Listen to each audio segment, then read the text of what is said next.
I am Roxana. And I'm Katie, and we're Texas Women's University dietetic interns. And today we're going to talk to you about texture modifications for the dysphagia diet. So what we have here is just a well-balanced plate with meatballs, carrots, pasta, spaghetti sauce, and some pineapple for dessert. And we're going to show you two different texture modifications.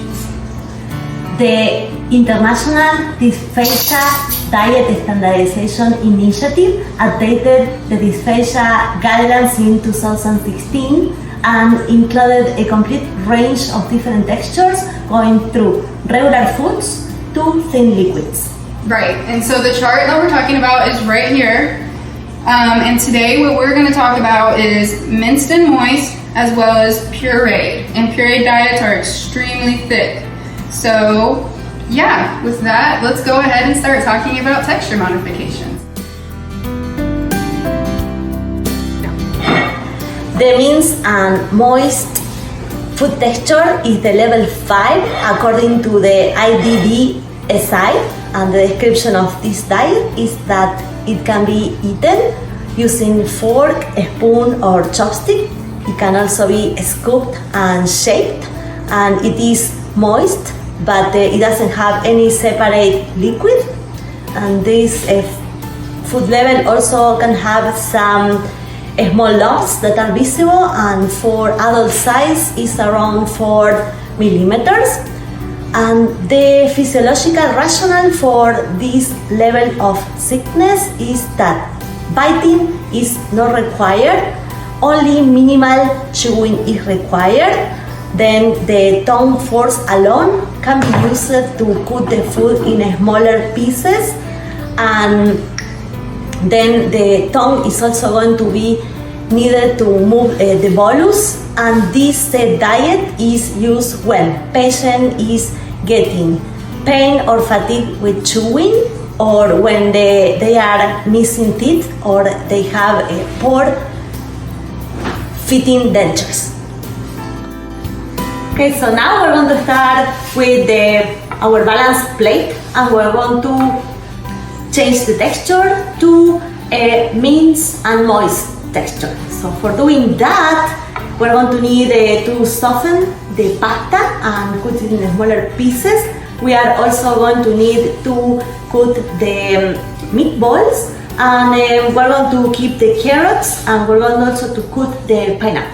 So we're going to start with the pasta now. I'm going to pour that in a container, in a safe microwavable container. I am going to add some vegetable broth to moisture that more and to add some flavor as well. So I'm using a 1/4 cup. Like that. And now I'm going to put the pasta in the microwave for 1 minute.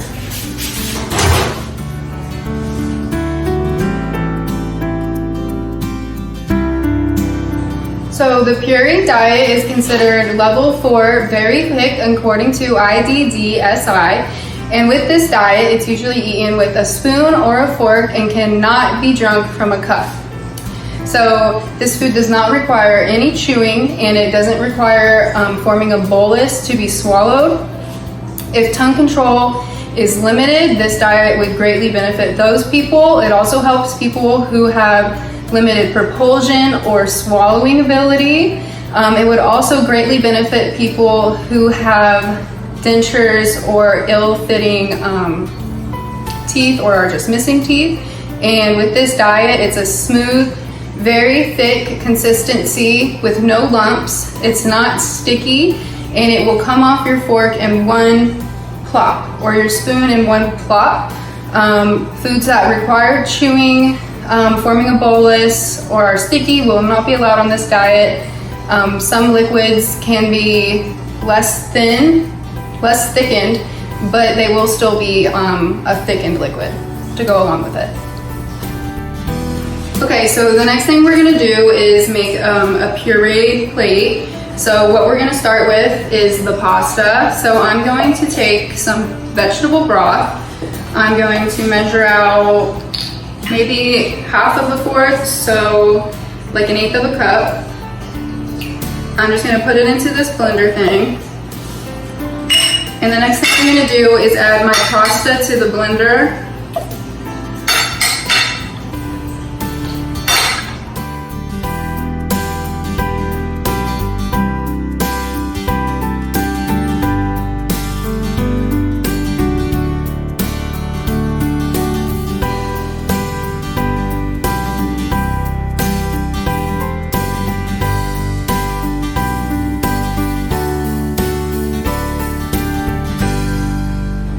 Okay, so now that we've finished with the meat and the pasta, we're gonna move on to the carrot. So we're gonna go ahead and scoop these into the container. And I shouldn't have to add any liquid, but if I do, I'm gonna use vegetable broth. So we'll see in a second.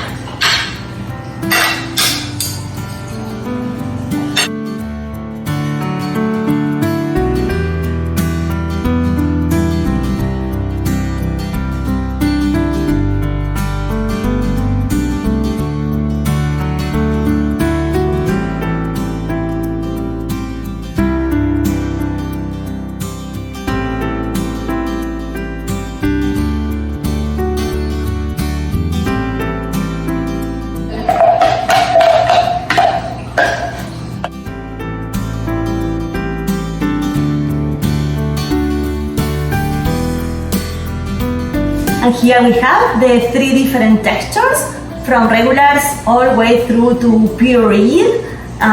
Remember, in order to adjust the texture, there are different methods that can be utilized. So there's a variety of methods that can be utilized. One thing that you're going to want to do is add a lot of color to the plate, because that adds to the visual and the palatability. You can also mold the pureed and minced foods into different shapes so it looks more like the regular food item.